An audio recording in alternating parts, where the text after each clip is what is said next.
Good morning, everybody. Hope everybody's well. Great to be back with you again. Sorry about yesterday. I was barely moving yesterday. Long story for another time, but thank God I'm okay now. We're good. So we're back. If I could be sitting upright with God's help, I'm expecting to be with you every morning. But thank God I'm okay.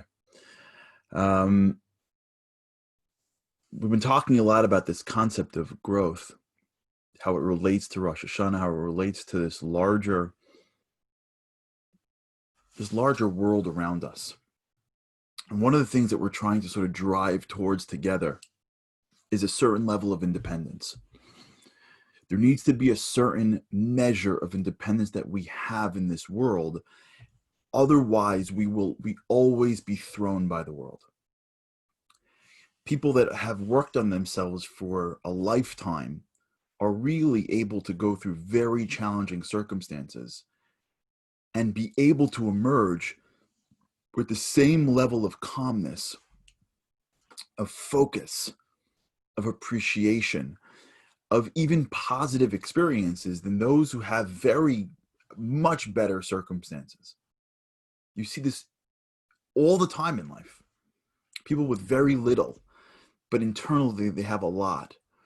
And people with a lot, but internally have very little. And because we have such materialistic eyes, we always assume that those that have more stuff are more successful. But the more you peer into someone's life, the more you realize that the stuff that they have is only valuable if they know how to digest those things. When we ask for stuff, lots of times high holidays for some people has become this like sort of cosmic asking for stuff versus a relationship that is being built, versus an internal experience that is being forged. They did a lot of studies on lottery winners. Now, nobody here thinks like if I win the lottery, my life won't get much better. Like everybody thinks that if they win the lottery, their life will get better, except for people that actually win the lottery. Because most people that win the lottery actually gets worse. Their life actually gets worse. Because they don't have the tools, they don't have the vessels to handle the additional income at the level that it comes in. You don't enjoy the drink if it goes from a cup to a fire hose. The amount isn't what makes things better. It's the balance between what you're getting versus what you can handle. So when lottery winners win the lottery, especially if they are not built to handle that level of wealth that quickly, they usually have very terrible lives, believe it or not. The infusion of good usually hits them in a way in which people that they never knew were related to them now become related to them. People expect things of them. They really don't know how to spend the money properly. They lose it. They waste it. It's a disaster. The things that matter most to them, their relationships, their loved ones, the small things in life break down. And then when they're done spending the money, they have nothing left. So as we try to go out there and get more in life, as we try to gain in anything in life, we have to recognize that part of the ability to gain more responsibility, deeper relationships, more materialism, all the things that we are looking for in life really require more of us to be a vessel and less of the world to give it to us. This is a flip on how we usually see the world. It's for sure flipping how we see God. We see God as the thing that is holding back that which I want. So if you pray and do things and jump through hoops, then maybe he'll give you the thing that you're waiting for, versus the more deeper way to seeing it, which is sort of, I guess, the Kabbalistic way of seeing it, which is God is actually giving what we need all the time to us. We just don't have the vessel in which to catch it. Right? The coffee, that's like saying that's why we get the largest cup I can possibly find without making it have a bigger cup, but let's have an awesome day cup. There's plenty of coffee to go around. It's not it's not the problem. You ever go like to like a hotel conference, like, you know what I'm saying? They have those like jugs of coffee. It's amazing how Americans drink coffee versus how like Europeans and Israelis drink coffee. Like, you ever go to a gas station in Israel or in Europe, right? Ask for a cup of coffee. They make you like coffee. They put it in. It's like an espresso. You're like, what? Where's your jug? You go to an American rest stop. There's like tubs and tubs and tubs of coffee. Like in Israel, they give you like a cup this big, right? And it's amazing, but it's this big, right? In America, you get like the 29, 35-ounce cup. You just find whatever you want, hazelnut, and just, you know, you just put down the lid, you go pay, you go fill up in gas, you do whatever you got to do. You come back, and things still filling up, and you're good to go. Right? It's the tub that we're looking for, the coffee. So we want the largest cup we can find. It's not the coffee. There's plenty of coffee. It's the cup. And many of us are in this game assuming that what's lacking in our lives is the thing on the outside of us. When really the work is not on fixing the outside to send us more. Really the work is building ourselves into a much stronger, larger, cleaner vessel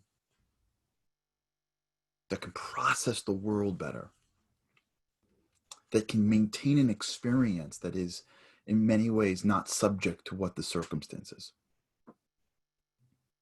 And when we work on that, when that becomes the majority of our work, we become different people. And then as a result, the things around us start to change. We can't do it for that reason. That's just what ends up happening. We become bigger people. And so people around us seem to grow up a little bit. We become people that can handle more, so we seem to get more responsibility. We become people that add more value to the people around us, so we seem to be able to get more from that. And most importantly, we become happier, stronger, more life-satisfied people. So the world has a very different feel for us. I fight this every day.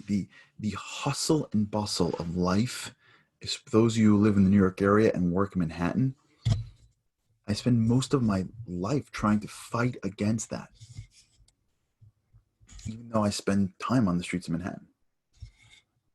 Because there's a sense that I'm running towards something. But the people that are running towards things are always running towards things. It shocked me when I was a young associate, watching the pace in which people ran towards the next rung of the law firm ladder, only to then finally meet and spend time with the top partners and find that they're also still running. There's actually no end to this treadmill. It doesn't end. It's just a treadmill. It's not climb up the mountain, then you get there and you're done. Maybe that was once. It's not like that anymore. When you live in a consumer-based world, there's always one more thing to buy. There's always one more level of materialism you can get towards. There's always one group of people you want to be part of. And as one climbs in the material world, there's always the next thing that they're planning for. In everything material. It's unbelievable, whether it's success financially, whether it's the things we have. Someone buys this beautiful big home and it's an amazing purchase. They're always redoing, redecorating something. There's always people that are materialistic in their homes. There's always a project in the home. They're never saying, okay, I'm done. This is great. I'm good until I die. No, there's always another thing. There's always something to get towards. And when you live this way, you spend your life running, always. When you are attached to something deeper, when you are controlling your experience, what you really do is you're not getting more in stuff. You're deepening your relationship to things. It may lead to getting more, but what's driving you is the relationship change. You're not running to get more things on the outside. You're running to deepen yourself. When you're when you're married, or when you're family, or when you have friends, or when you have clients, and you're deepening your relationship to your people around you. And that's critical. I almost forgot, by the way. I almost forgot that this show is sponsored by an incredible group of people. I hope I can find it quickly. Hold on. Yes, this show is actually sponsored. I'm happy I remembered now. For the Aliyat Neshama, for the raising of the soul of the 30th day anniversary of the passing of Jake Greenbaum, Yedidya Moshe Ben Eliezer Chaim, and to the Torah Thoughts in Class and Merit of the women of the Elul 2020 group, the Psalm Sisters. I'm actually going to read their names later and give each one a personalized blessing. Thank you so much to this incredible group who are sponsoring today's talk.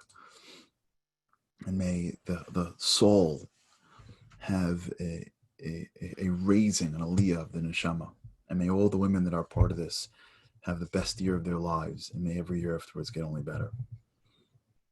But this is what we're getting at, which is the spiritual path. When you're in the world of spirituality, you're actually looking to deepen the relationship so that the things you're connected to have a deeper relationship to you. The people in your lives don't give you something. They themselves become valuable and worthy. Now, it's a complicated game that I want to make sure we're hitting. Once you are working on yourself to being a vessel, once your experience is really the core of what you're getting after, the things you get become less valuable to you. But the relationship to the things you have become more important. Right, less coffee in amount, exactly. The relationship to something becomes more critical. So what ends up happening is, as your experience starts to become more of what you can control, you start realizing, in order to get the feeling, the depth, the desire of what I want to get, I don't need to fill myself all the time with so much stuff. Right? I'll give you a more simpler example. If I appreciate food, for example, or wine, right? If I don't appreciate wine and I want to just drink it, let's say, to get drunk, I got to constantly guzzle. If I don't really appreciate food, I just eat. You see people like this, they just gorge. They appreciate that feeling the taste buds get as it passes through. So there's like a little pleasure your taste buds get as the food passes through your mouth. So you like that pleasure, so you just keep at it. It never ends. You can finish bag after bag. You sit at a table and just continuously eat. Because what gives you the pleasure really is the amount. You have no capacity to appreciate food except for the most mundane parts of it, which is sort of the immediate pleasure, the hits. So you need a lot of it to feel good. So that's why people sit down and they gorge themselves. But if you start to appreciate food at a deeper level, if you can control the experience of food, and you can appreciate the texture and all the different pieces of the food or the wine, you don't need as much to get that level of pleasure. In fact, you need less, because you're deepening your relationship to that thing. What changed? It's the same thing. What changed is you changed. You changed your sensitivities to things. You changed your work. And as a result of changing yourself, you now look out into the world, for example, food, and can take much less and have a much heightened experience with that thing. That's how, in a way, what we're trying to get to right now. That's what we're trying to become now. We're trying to become people that are able to appreciate life in a way that is much more deliberate, that doesn't always need the world to be giving us exactly what we want. We don't need the dopamine hits of the world. We don't always need sugar to give us good days, because we're building an appreciation towards life, towards growth, towards change. We're trying to recognize that there's a greater power out there than me. And when things come my way, it could be the best things for me, even if it doesn't feel sweet. And I need to understand that.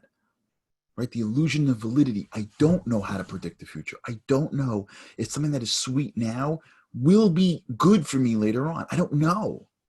I don't know if something is bitter now, if the relationship that I'm having with my husband or my children or my friends, or if I don't know if that is going to ultimately build a stronger relationship, ultimately going to build a stronger appreciation.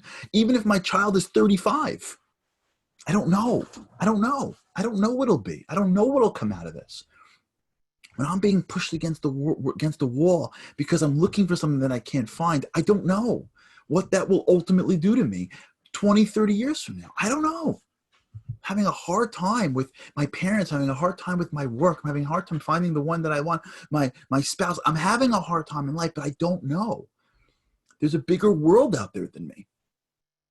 And I don't have the tools to analyze the impact of something that happens to me immediately.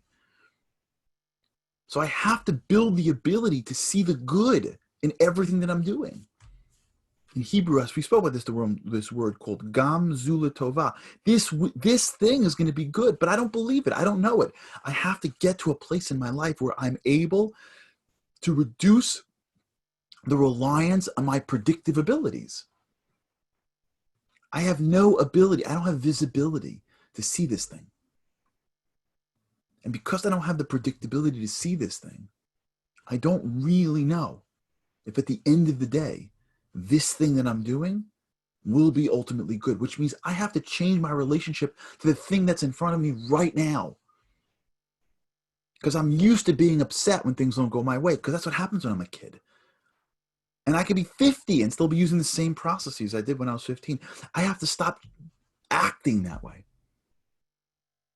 In order for me to control my experience, I have to now change my relationship to the circumstance. So when the circumstance comes my way that may feel bitter, I have to build myself to becoming a vessel that says, reserve judgment. Engage with as much power as you can. Work on happiness.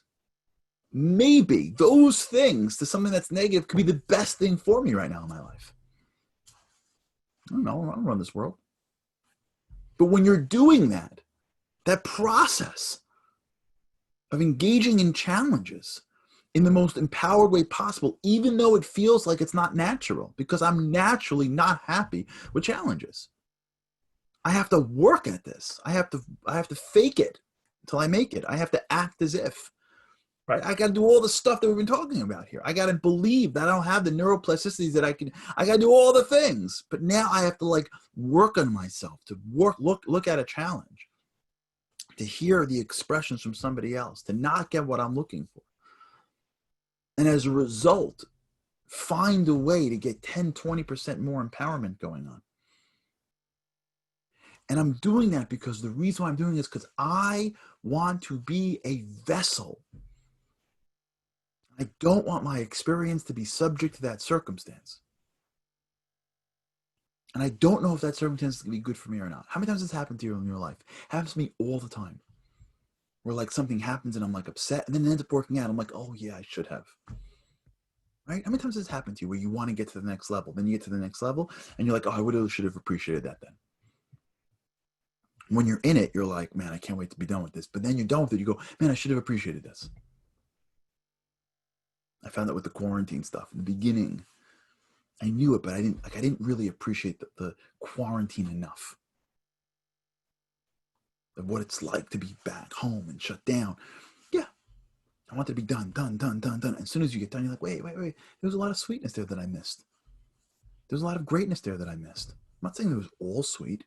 I'm not saying that it was all great, but there was a lot of sweetness and greatness and growth that I missed because I was so focused on the next stage in life that as I went through this stage, I lost so much opportunity of growth because I was so focused on next.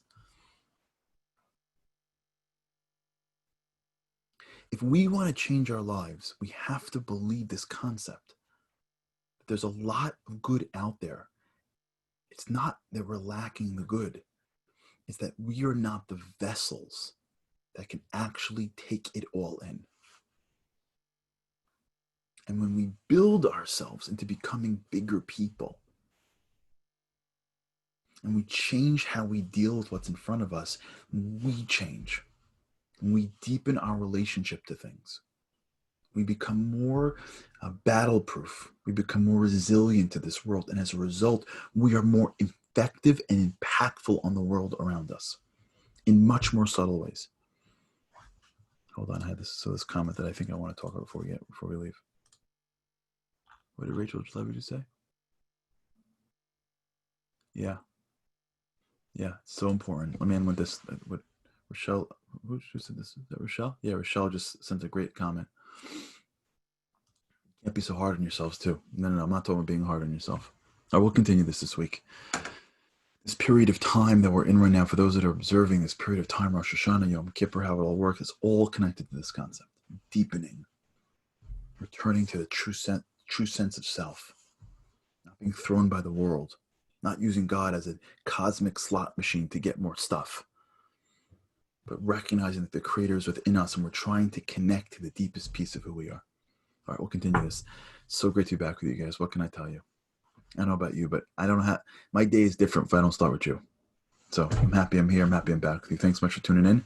With God's help, looking forward to continuing tomorrow.